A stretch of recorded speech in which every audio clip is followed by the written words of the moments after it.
El algoritmo que sabía demasiado, un podcast del Observatorio de Derechos Digitales.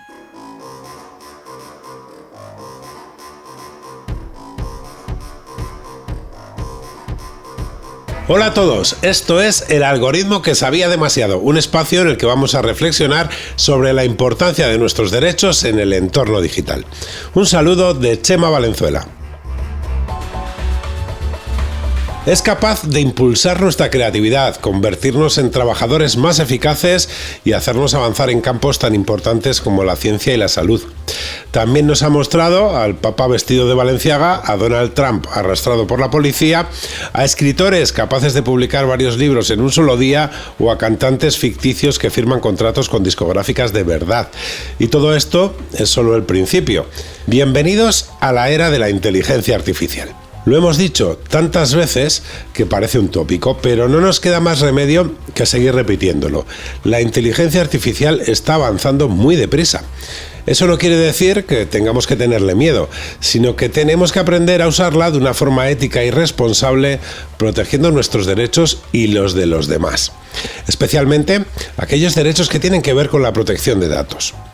Hoy vamos a hablar de todos estos temas en nuestra tertulia, pero antes os voy a pedir que os abrochéis el cinturón porque tenemos que acompañar a un cazador de replicantes en una peligrosa misión.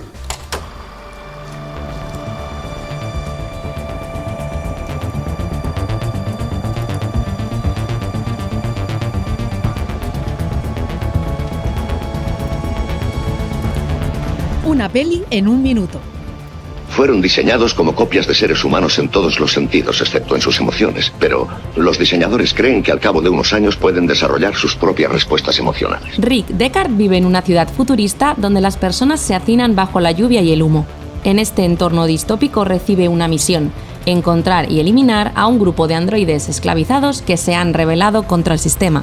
Todos ellos han desarrollado emociones propias y, conscientes de que su vida tiene fecha de caducidad, quieren evitar la muerte a toda costa.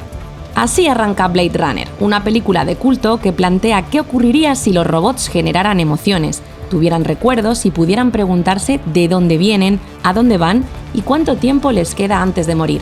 Exacto, igual que los seres humanos. La película nos plantea algunos interrogantes para reflexionar sobre nuestro presente. Ahora que vivimos el avance de la inteligencia artificial, ¿hasta dónde podemos llegar con ella? ¿Sería necesario ponerle límites? ¿Podría tomar conciencia de sí misma y rebelarse? Vale, a lo mejor estamos elucubrando demasiado. ¿O no?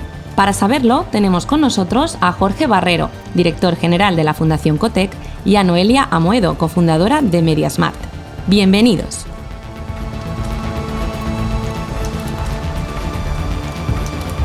En Blade Runner vemos un mundo completamente distinto, influenciado por cómo se ha desarrollado la inteligencia artificial en ese contexto. ¿Creéis que en algún momento necesitaremos algo similar al test Voight-Kampff para diferenciar al humano de la máquina, Noelia? Pues ya tenemos, ¿no? Ya tenemos alguna tecnología que nos permite intentar detectar si es inteligencia artificial o es humana, y luego tenemos la tecnología que permite convertir lo que haya sido generado por la inteligencia artificial en algo que suene más humano. O sea, que puede ser la historia de nunca acabar. Fíjate que yo creo que ahí los guionistas aciertan mucho. Bueno, en realidad quien acierta es Philip K. Dick, el escritor de la novela en la que está basada la película, ¿no? Porque ese test es una variante del test de Turing, y el test de Turing, que básicamente lo que viene a decir es que un sistema será considerado inteligente cuando sea indistinguible en sus respuestas de un humano, pues en ese sentido original del test de Turing, los modelos de IA generativa pasan claramente esa prueba, ¿no? Pero lo que hace Philip K. Dick, y luego recoge la película, es una vuelta más de tuerca, porque lo que evalúa no es la capacidad de responder verbalmente como un humano, sino la capacidad de emocionarse con un humano.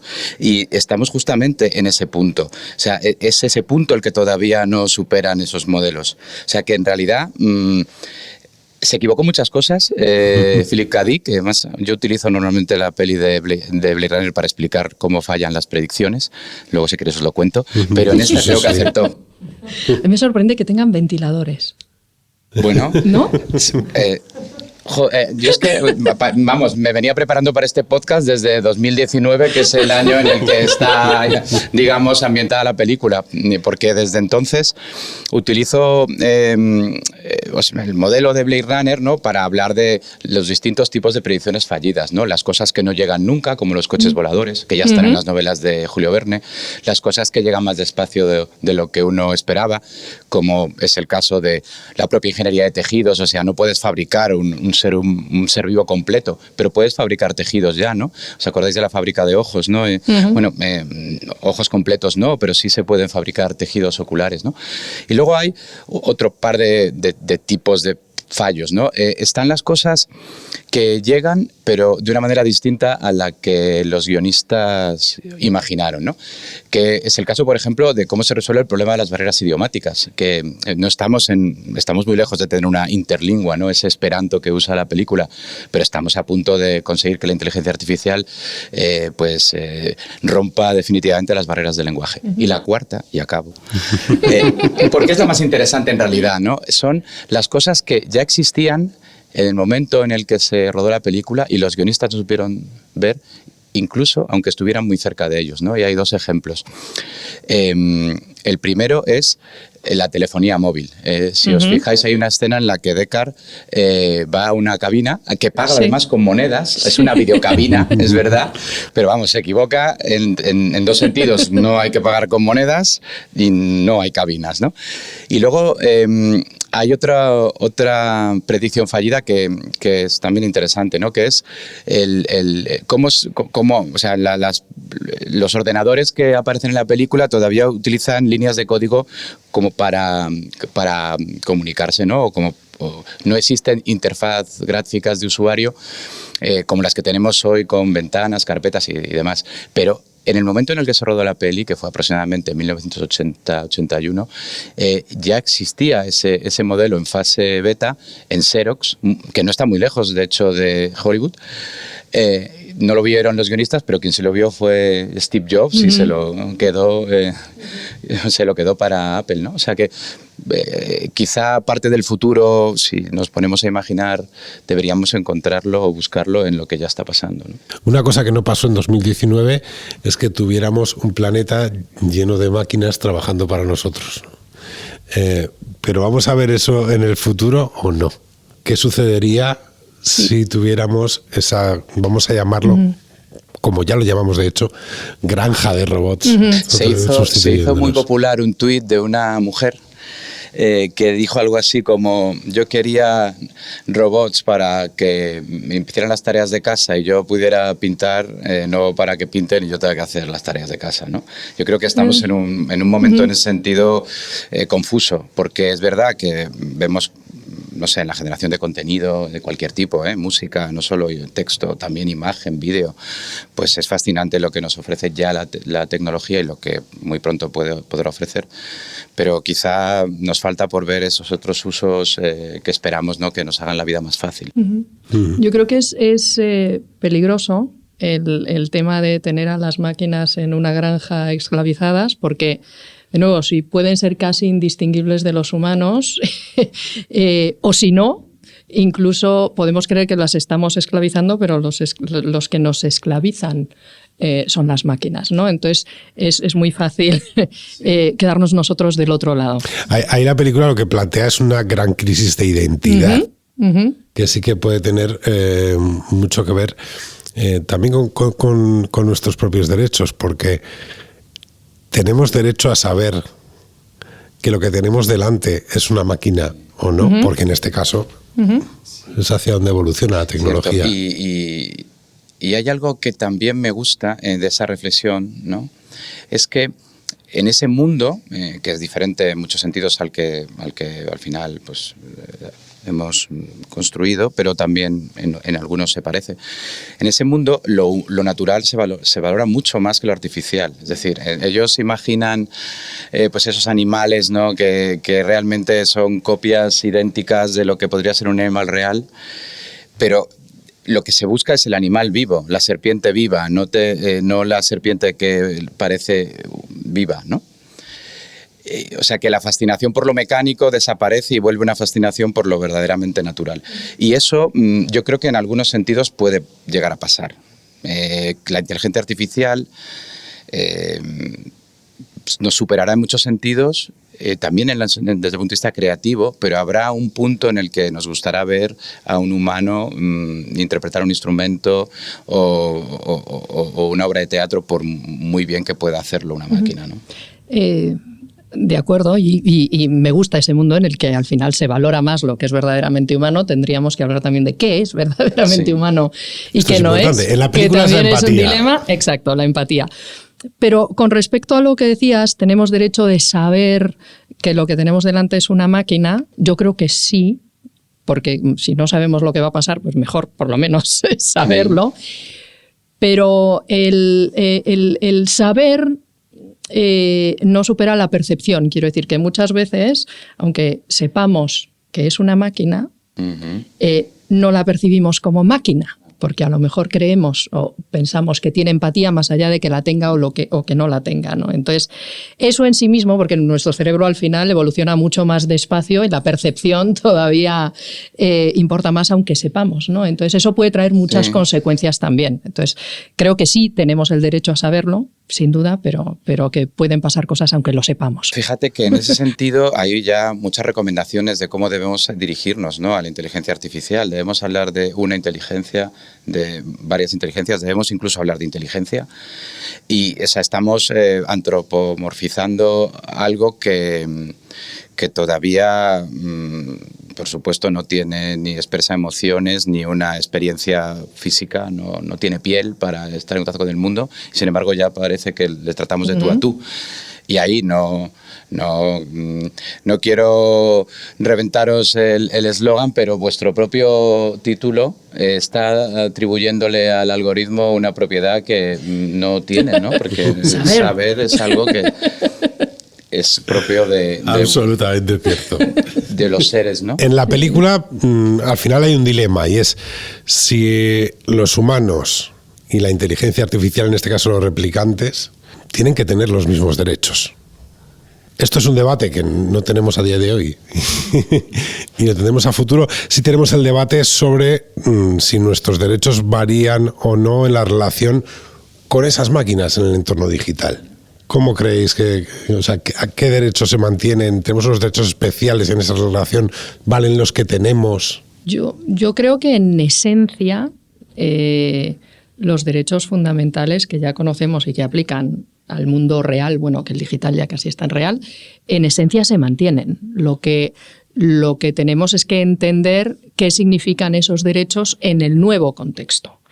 ¿Qué significa el que tengas derecho a la no discriminación y a la privacidad en un entorno en el que los algoritmos pueden monitorizarnos uno por uno y por diseño nos clasifican, ¿sabes? ¿Qué significa? ¿Qué significa la privacidad en un entorno en el que, a medida que tú interactúas con aplicaciones, ahí se quedan tus datos?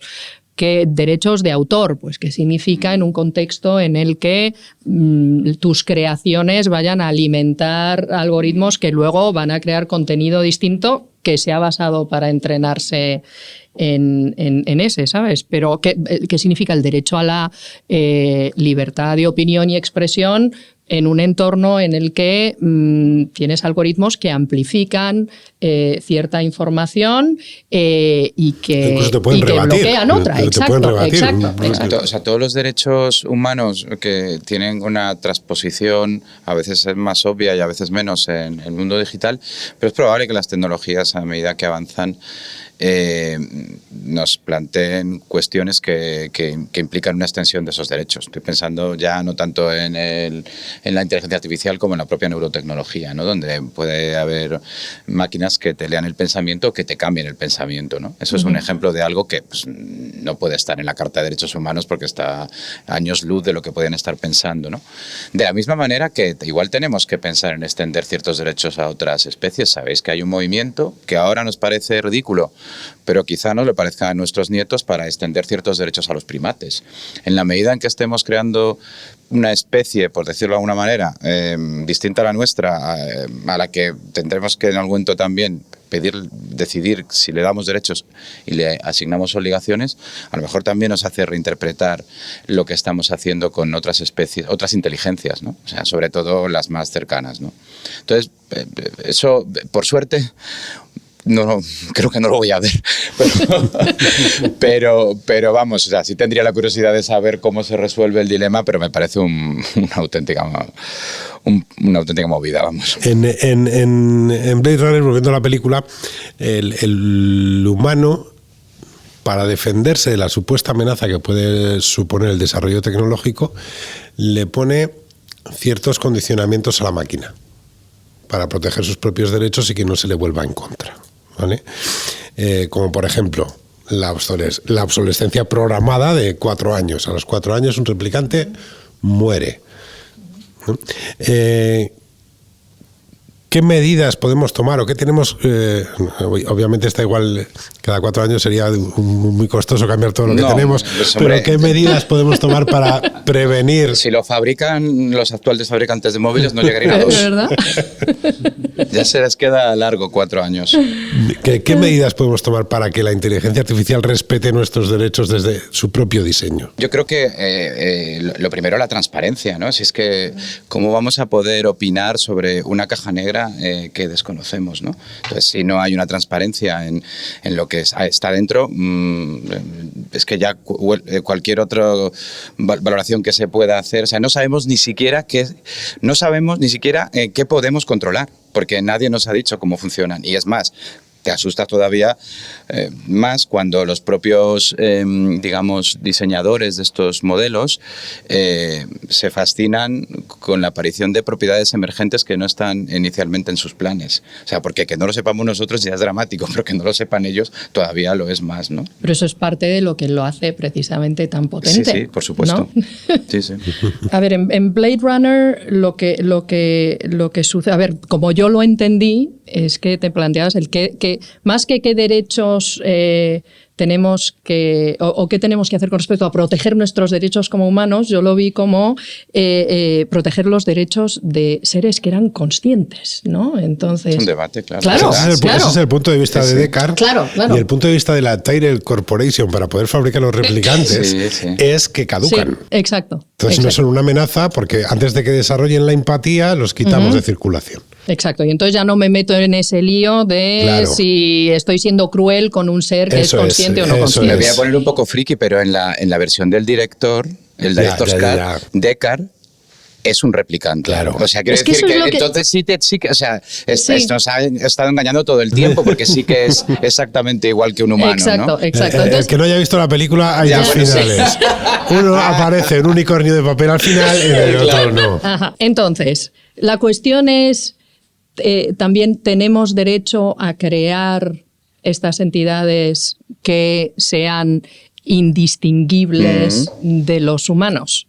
Y volviendo a lo que decías de la IA antropomórfica, ¿no? Obviamente tiene que haber transparencia, pero volviendo a mi punto de antes, vale, tú puedes ponerle en 50.000 sitios, esto es un bot, esto es un bot, esto es un bot, esto es un bot, pero tú cuando hablas con él, hijo, te suena como... Yo tengo amigos que dicen, es que me llevo mejor con ChatGPT que con mi mujer, ¿sabes? Bueno.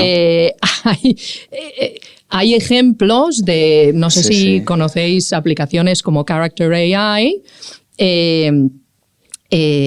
pues que ha habido problemas. De hecho, hay un proceso legal contra Character AI en Estados Unidos porque se ha suicidado un adolescente que se había enamorado de su bot, ¿no? La antropomorfización va hasta el punto de, ya que no solo se utilice el lenguaje que utilizamos los humanos, sino que se hagan pausas como que de repente te hable, como tú imagínate a la inteligencia artificial empezando, como lo que dice siempre mi hija, en plan, ¿sabes? O sea, que seguro, de nuevo, seguro, sí. ¿Qué es esa transparencia? Porque para que realmente llegue a traspasar esa barrera de percepción, porque en el momento en el que los humanos, digamos, que piensan que tiene empatía, más allá de que la tenga o que no la tenga, tú imagínate a un adolescente en plena crisis de identidad, ¿qué prefiere? ¿Hablar con su madre o con su amigo que le hace sentirse mal, que le hace sentirse inseguro, o con el bot que te dice lo maravilloso que eres, te dice lo que quieres oír? ¿Sabes qué va a suponer eso en nosotros como sociedad, ¿no? Entonces, la pregunta de, vale, ¿cuánto podemos es que no me sale. Bueno, hacer que se parezcan a los humanos. Humanizar también podríamos decir, creo ¿no? que es relevante, pero luego también... Sí. Estoy totalmente de creo acuerdo. que al final tenemos que ser responsables, ¿no? Y nosotros decidimos pues qué aplicaciones triunfan y cuáles no, pero en el momento en el que empiezan a meterse en tus sesgos cognitivos, digamos, ¿en qué momento no pasas a ser tú el esclavo? ¿no? Yo me quedo con nosotros decidimos, ¿no? O sea, si eso fuera verdad, casi el resto era irrelevante, ¿no? Porque si es algo decidido entre todos, aunque ya estamos viendo a nuestro alrededor que las decisiones colectivas del ser humano no parecen las más racionales muchas veces. Da igual cuando leas esto. Pero sí que es verdad que la preocupación es quiénes somos nosotros, si es verdad que hay un nosotros que decide, ¿no? Supongo que habéis incluido en el ciclo del podcast la película Her, ¿no? Que está ambientada en 2025. O sea, este es el año de Her. Sí. Y bueno, en ese sentido, pues no estamos muy lejos, ¿no? De esto. Y en la construcción de esto, porque parece que aparecen las cosas como por arte de magia, ¿no? Y siempre hay, o sea, es el humano el que desarrolla y crea la inteligencia artificial. ¿Qué medidas podemos tomar para prevenir, para asegurarnos de que la IA trabaja de un modo coherente con nosotros, sin intervenir? Nos empodera, ¿no? Y no nos esclaviza. Nos puede esclavizar y nos puede hacer otras muchas cosas, ¿no? Coger nuestros datos y utilizarlos. Estoy utilizando esclavizar de una forma vale para todo. Muy bien. Muy amplia. La respuesta es muy sencilla por mi parte. O sea, los que tenemos la suerte de vivir en una democracia, primero, ser conscientes de ello y dos, usarla bien. Y yo con eso ya, o sea, si tenemos instituciones con la calidad democrática adecuada, serán capaces de controlar lo que ocurra. Si las democracias, si el mundo camina hacia democracias de peor calidad, incluso ya hacia un futuro en el que regímenes autoritarios no parecen ser tan problemáticos para una parte no desdeñable de la población más joven, pues yo sinceramente poco me parece Blade Runner para lo que nos puede pasar si no tomamos conciencia de que tenemos la capacidad de intervenir. O sea, porque la pregunta de cómo será el futuro, la puede contestar ChatGPT, la puede contestar Philip K. Dick o tal, pero la pregunta de cómo queremos que sea el futuro es una pregunta que solo se puede contestar de manera colectiva. Y esa es la pregunta. ¿Cómo será? Pues depende de cómo, o debería depender de cómo queremos que sea. Yo estoy de acuerdo con que creo que lo principal que podemos hacer es empezar por informarnos para precisamente poder tomar esas decisiones conscientes, ¿no? Y a menudo, como en el nosotros, yo la primera, tendemos a valorar sobre todo la comodidad, ¿no? La conveniencia. Y esto que la inteligencia artificial ya nos lleva ofreciendo muchos años antes de la generativa es la personalización. O sea, por ejemplos básicos. O sea, tú y yo ahora buscamos en Google lo más básico, París. Y tú vas a ver una lista de enlaces y yo voy a ver una lista de enlaces diferente, ¿no? Y eso, pues, ¿por qué es? Pues porque Google te ofrece una experiencia personalizada. ¿Es eso bueno para ti? Pues oye, probablemente sí, porque me hace llegar a mi resultado mucho antes, ¿vale? Pero bueno, a Google también le interesa hacer dinero. ¿Tiene él como incentivo el que yo esté bien o tiene como incentivo el generar ingresos y los ingresos vienen de su usuario, de sus anunciantes, perdón, no de su usuario? Entonces, puede ser que la personalización sea buenísima para mí, puede que no lo sea. Lo que yo tengo que poder hacer es decidir, ¿vale? Y probablemente en la mayoría de los casos decide, mira, prefiero la comodidad porque me viene mejor, pero el ser conscientes y el tomar esa decisión de forma responsable creo que es importante, y para eso lo que podemos hacer ahora es informarnos. Yo añadiría algo más, y es algo que no es de mi cosecha, es algo que escuché a Gloria, a una filósofa de la ciencia, en una sesión que además fue moderada por la directora de Hermes hace unos meses en el foro que hacemos de Ecotec de Innovación y Desigualdad. Ella hablaba de que considerar que la eficiencia es el objetivo y el factor que debe medir todas las acciones es un error, y de hecho ella reivindicaba que el cerebro y nuestra manera de comportarnos disfruta con el rodeo, y que esta idea de que todo lo que va a ser muy masticado en función de lo que tú quieres es mejor, desde el punto de vista de la filosofía de la mente y incluso de la moral, es discutible. O sea, que no necesariamente tienes que estar siempre yendo por el camino más corto de los lugares. Así no funciona la vida. La vida funciona de una manera bastante más compleja e interesante, por otra parte, ¿no? Y volviendo a lo que nos hace humanos un poco, y también qué efectos puede tener esto en la educación, hay una metáfora que a mí me gusta mucho al hilo de esto, que es la de que las mariposas, cuando están en su... ¿Cómo se llama el de las mariposas? Capullo. Cuando son gusanitos. Sí. Capullo, sí. Sí, crisálida es la palabra que estaba buscando, gracias. Las mariposas, cuando están en su crisálida, cuando están intentando salir para romperla, hacen esfuerzo con las alas, ¿vale? Tú puedes pensar, no, vamos a ayudar a las pobrecitas que están haciendo un esfuerzo, vamos a abrir la crisálida, y ¿sabes qué? Si no hacen ese esfuerzo nunca pueden volar. Eso es. Pues tenemos que hacer el esfuerzo por decidir lo que hacemos en el entorno digital para proteger nuestros derechos adecuadamente. Sabéis que los algoritmos tienen una cosa que se llama calor, que es como que puedes modular el nivel de, digamos, creatividad o el tono. A mí me habéis dicho que ponga calor positivo y voy a ponerlo. Podría ponerlo calor negativo, porque es verdad que todo lo que nos llega puede ser leído de mil maneras, ¿no? Pero en positivo, pues hay que pensar, bueno, que ahora los datos que nos están llegando, que hablan de que las personas que están usando mucho la IA generativa están bajando sus niveles de creatividad, pues podría ser algo... Hay alguna investigación que es como bastante contundente, pero hemos vivido como especie cosas parecidas. Cualquier ser humano hace 10.000 años tenía un cerebro igual que el nuestro, podríamos haber nacido hace 10.000 años, no se notaría la diferencia, salvo que la mayoría de nosotros, seguramente yo, no hubiéramos llegado a la edad adulta, ¿no? Porque digamos, el entrenamiento que requería esa vida, la fortaleza física, bueno, convertía a estos humanos de hace 10.000 años, que eran Homo sapiens, no eran neandertales, eran personas como nosotros, o sea, había unas exigencias ambientales que te obligaban a manejar con destreza muchísimas técnicas, tenías que saberte vestir, coser, cazar, etcétera, y luego tenías que ser fuerte porque probablemente te vas a encontrar a un posible depredador o a un enemigo a la vuelta de la esquina. Esto...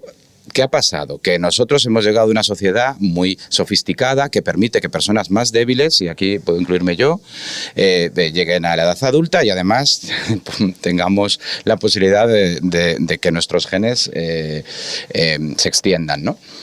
¿Y qué hemos hecho? Bueno, pues yo creo que siendo más débiles como individuos, como especie, hemos hecho cosas fascinantes. Y además hemos decidido...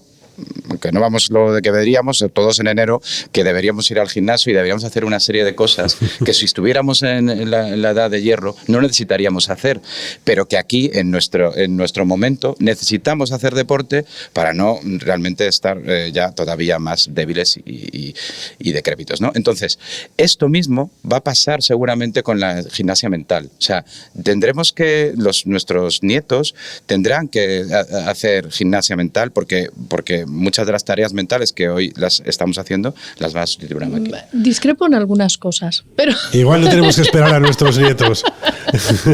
No, creo que todo depende. Es una cosa que ahora que he visto Blade Runner de nuevo, dice Deckard, al principio, que es toda tecnología...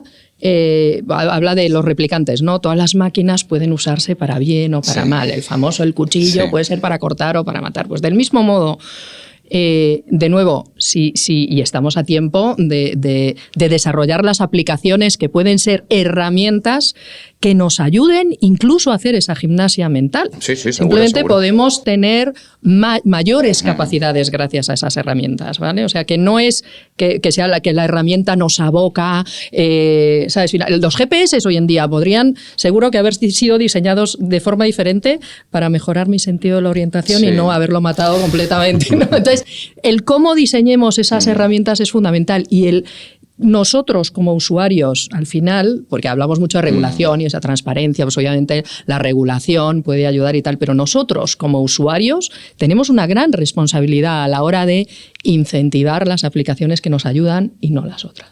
Pues precisamente vamos a hablar de regulación, porque de la ficción de Blade Runner vamos a pasar a hablar de realidades en la siguiente sección. Cuando la realidad supera la ficción. En 2024, el Parlamento Europeo aprobó una ley histórica, la Ley de Inteligencia Artificial de la Unión Europea.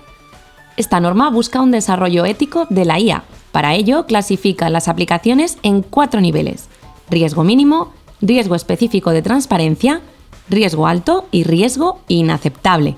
El riesgo inaceptable se establece en aplicaciones que utilizan la manipulación cognitiva conductual o el rastreo de imágenes faciales sacadas de Internet, entre otros.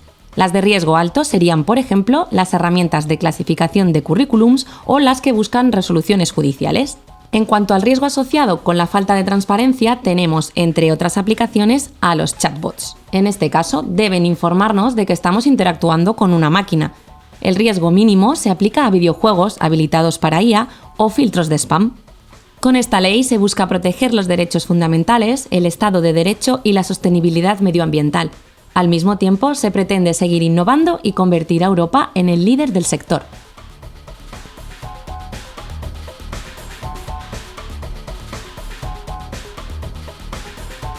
Pues como hemos escuchado, sí que se intenta al menos tener cierta protección, cierta prevención para que nuestros derechos estén bien contemplados en el desarrollo de la inteligencia artificial. Al menos se intenta. ¿Creéis que este tipo de leyes, esta en concreto, es eficaz para proteger nuestros derechos dentro del desarrollo tecnológico, en este caso de la inteligencia artificial? Yo creo que es la regulación tal y como yo la entiendo, que está muy en línea con lo que se hizo para la GDPR, es que siempre digo las siglas en inglés, o RP, bueno, la de protección de datos. Creo que a nivel de los valores en los que se sostiene, pues mencionábamos antes la transparencia, regula las aplicaciones, ¿sabes? No, pues oye, no vas a regular la cebada, que aunque luego puedas hacer cerveza que tiene alcohol y otra, no, pues tú regulas las aplicaciones y como decíamos antes con lo del cuchillo, pues con la misma tecnología tú puedes hacer cosas para bien y para mal, ¿no? Entonces, desde ese punto de vista, me parece adecuada, por lo que he leído y escuchado, tiene muy en mente la innovación, ¿vale? Y es compatible con la innovación. La práctica, pues es donde el diablo está siempre en los detalles, ¿no? Al final se habla mucho de innovación, pero lo que escuchas de la Unión Europea es regulación. Tienes que cumplir estas cosas, si quieres cumplir... A ver, si la regulación es, como me parece que era la de GDPR, y en esa tengo experiencia, está hecha para que te hagas las preguntas adecuadas como empresa, es positiva, ¿vale? En ese sentido es muy positiva, pero muchas veces cuando tú estás innovando, tú estás a lo tuyo, cada día cambia una cosa, tú tienes que ejecutar, ¿sabes? Entonces, el que alguien te guíe por el camino de, vale, puedes desarrollar esta tecnología, pero debes hacerlo así, asá, y qué cosas debes tener en mente, como cómo lo haces transparente para tus usuarios, como guía, es muy útil y creo que puede ayudar a la innovación, ¿vale? Ahora, Si nos centramos en, es que si estás en el nivel de riesgo X vas a tener una multa de tal y entonces resulta que tienes que, como empresa que está intentando innovar, contratar a no sé cuántos abogados para hacer el informe. Esta ley de una vez que nos vamos al informe y tenemos que reportar para que se vea que estamos cumpliendo con la ley, yo creo que ahí es cuando se pervierte un poco, ya no estás ayudando a hacer las preguntas concretas, sino que estás ayudando a ver cómo pongo los tics en todas estas cajitas y para eso necesito abogados y eso me va a costar y acabas beneficiando a los grandes que tienen dinero, ¿no? Y no beneficiando a la innovación. Entonces, en teoría y el espíritu de la ley y lo que se dice me parece adecuado. Luego, cómo la ejecutemos, ahí está el temita y no oigo lo suficiente hablar de ejemplos concretos de cómo vamos a ayudar a la innovación, ¿sabes? Está más concretizado cómo vamos a monitorizar y cómo vamos a ayudar a que las empresas pequeñas tengan acceso a esta tecnología y puedan innovar. También ahí lo complicado es el balance ya no de la palabra regulación en sí, sino de cómo garantizamos nuestros derechos a futuro y cómo desarrollamos en paralelo la tecnología para que no se pise. El dilema no es nuevo, es algo que es inherente al progreso. Es decir, las leyes son necesarias. Parece mentira que haya que recordarlo, pero es verdad que cada vez encontramos más casos de pensamiento libertario y ácrata en lugares donde no te lo imaginas. O sea, las leyes son necesarias porque es la manera en la que hemos llegado aquí sin matarnos unos a otros. Ahora, que todas las leyes tienen un impacto en la innovación también es verdad. Es decir, no existen leyes neutrales a la innovación. Hay algunas que facilitan, hay otras que la limitan.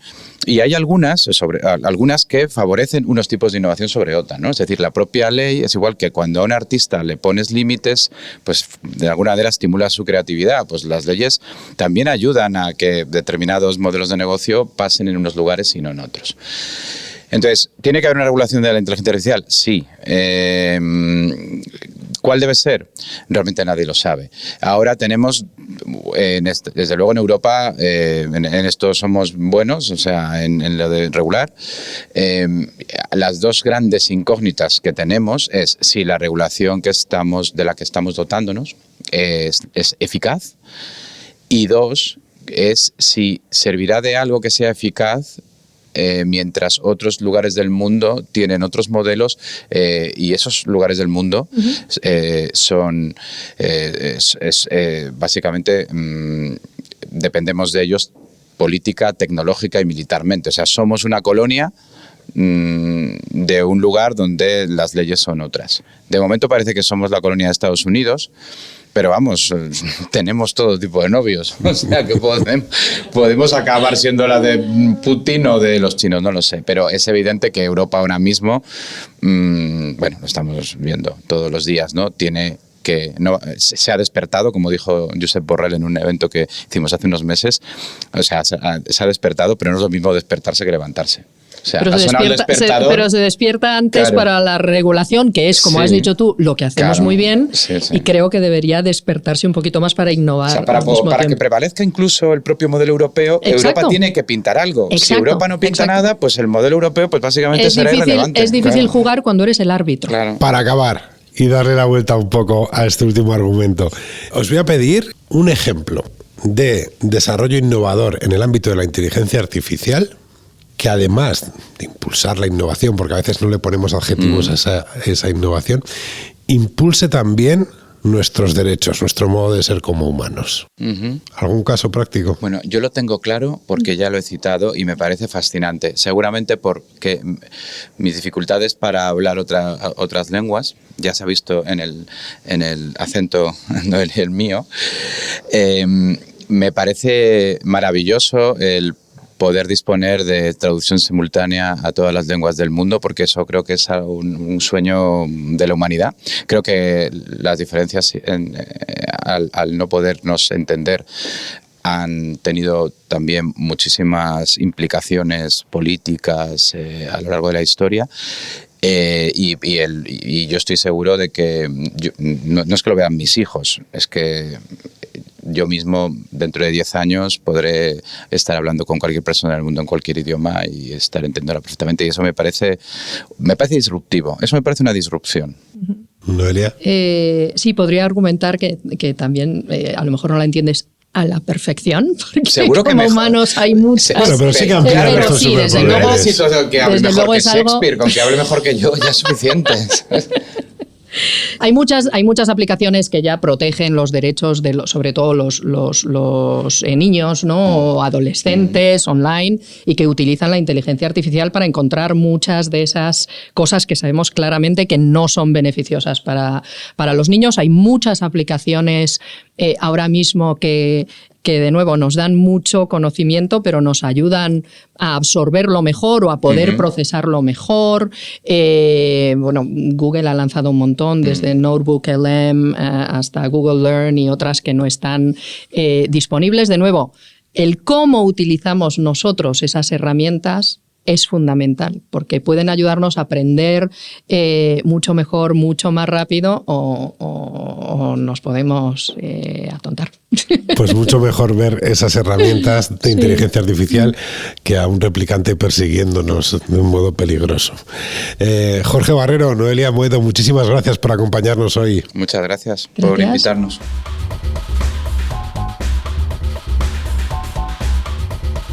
Y antes de irnos, como siempre, vamos a recordar algunos puntos importantes. Cuando vayas a utilizar servicios o aplicaciones basadas en inteligencia artificial, lee las políticas de privacidad para comprobar cómo se usan tus datos. Si utilizas modelos abiertos, no proporciones datos sensibles, código fuente o información regulada. Comprueba con fuentes fiables las respuestas que te dan las herramientas de inteligencia artificial antes de darlas por buenas. Mantén la seguridad de tus dispositivos con programas especializados y contraseñas robustas. En el caso de los niños y adolescentes, recuerda que es necesario hacerles entender que no deben utilizar estas herramientas para que les hagan los deberes. Lo que sí pueden hacer es usar instrumentos educativos de inteligencia artificial que les ayuden en el aprendizaje. Y hasta aquí este episodio del algoritmo que sabía demasiado. Os recordamos que este podcast forma parte de un convenio entre Red.es, del Ministerio para la Transformación Digital y de la Función Pública, y la Fundación Hermes, con el objetivo de seguir impulsando la Carta de Derechos Digitales. Además, todo esto es posible gracias al apoyo del Plan de Recuperación, Transformación y Resiliencia y los fondos Next Generation de la Unión Europea. Si quieres disfrutar de más capítulos como este, recuerda que puedes seguirnos en tu plataforma preferida. Nosotros nos vamos ya, pero antes le cedemos el testigo a Roy, líder de los replicantes rebeldes de Blade Runner. Queremos que despida el programa con una frase que ya forma parte de la historia de todos, de la historia del cine. Hasta el próximo capítulo. He visto cosas que vosotros no creeríais. Atacar naves en llamas más allá de Orión. He visto rayos C brillar en la oscuridad cerca de la puerta de Tannhausen. Todos esos momentos se perderán en el tiempo, como lágrimas en la lluvia.